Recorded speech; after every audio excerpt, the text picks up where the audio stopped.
Bharatiya Janata party జాతీయ కార్యవర్గంలో తెలంగాణకి ఒక్క పేరు కూడా అవకాశం ఇవ్వలేదు.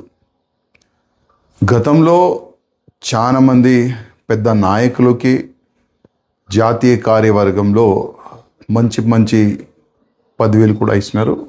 వాళ్ళు మంచి పని కూడా చేసినారు. కానీ ఈ కొత్త నితిన్ నబీ గారు ఒక కొత్త సైన్యం తయారు చేసినారు. ఎట్టి పరిస్థితిలో ప్రతి ఒక్క రాష్ట్రంలో భారతీయ జనతా పార్టీ స్ట్రాంగ్ కావాలి, భారతీయ జనతా పార్టీ గవర్నమెంట్ రావాలని ఒక మంచి అయిన ఒక యుద్ధం చేయడానికి సైన్యం తయారు చేసిండు.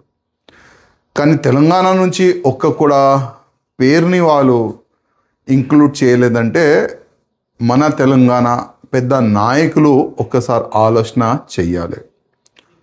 ఎందుకంటే ప్రతిసారి గ్రూప్ రాజకీయం ప్రతిసారి కంప్లైంట్ ఢిల్లీకి వెళ్ళాలి, కంప్లైంట్ ఇవ్వాలి. ఈ పెద్ద నాయకులు కూడా అరే ఈ తెలంగాణ మన బీజేపీ అధికారులు మారరు, అందుకోసం వేరేకి అవకాశం ఇద్దామని ఆ విధంగా ఆ యాంగిల్లో వెళ్ళినారని నేను అనుకుంటున్నాను.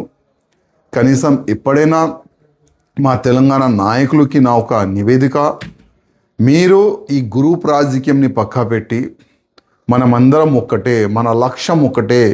ఏ విధంగా బంగాల్లో భారతీయ జనతా పార్టీ గవర్నమెంట్ రానికి అందరూ ఒకటై ఒక యుద్ధం చేసినారు. దాని తర్వాతనే బంగాల్ అట్లాంటి రాష్ట్రంలో కూడా భారతీయ జనతా పార్టీ గవర్నమెంట్ వచ్చిందంటే అక్కడ గ్రూపిజంని పక్కా పెట్టి ఇది నా పార్టీ, ఇది నా రాష్ట్రంలో భగవా రాజ్యం రావాలి, కాశం రాజ్యం రావాలని ఒక సంకల్పం వాళ్ళు పెట్టుకొని యుద్ధం చేసిన తర్వాతనే బంగాల్ అట్లాంటి రాష్ట్రంలో బీజేపీ గవర్నమెంట్ వచ్చింది.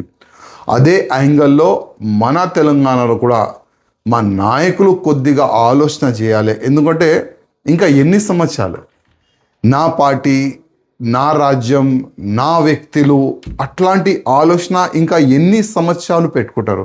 అందుకోసం మా నాయకులకి నా ఒక నివేదిక, మీరు ఈ గ్రూప్ రాజకీయంని పక్కా పెట్టి ఇది నా పార్టీ, ఇది నా రాజ్యంలో కాషాయం రాజ్యం రావాలి. ఆ యాంగిల్లో మీరు ఆలోచన చేస్తే ముందు ఏదైనా కొంతమంది నాయకులకి ఒక మంచి బాధ్యత